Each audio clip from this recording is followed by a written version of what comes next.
Buongiorno e ben ritrovati con una nuova edizione del TG Flash di New Sicilia.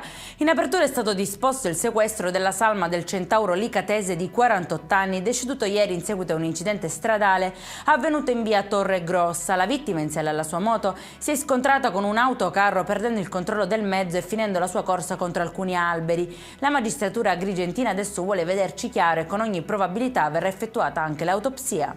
Restano invece ancora gravi le condizioni del ventenne rimasto ferito alla testa da uno dei tanti colpi esplosi dall'interno di una Fiat Panda nel quartiere Pigno di Catania.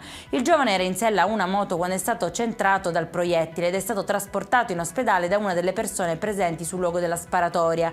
La polizia è tuttora a caccia dei responsabili.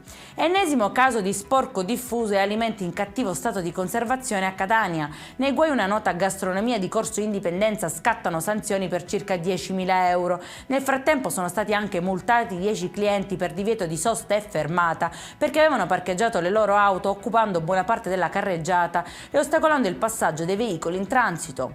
Stavano organizzando serate danzanti per Capodanno ma non avevano alcuna autorizzazione né licenza. La Polizia di Stato ha notificato così i provvedimenti di divieto ai gestori di 4 locali di Caltanissetta che avevano anche pubblicizzato gli eventi sui social.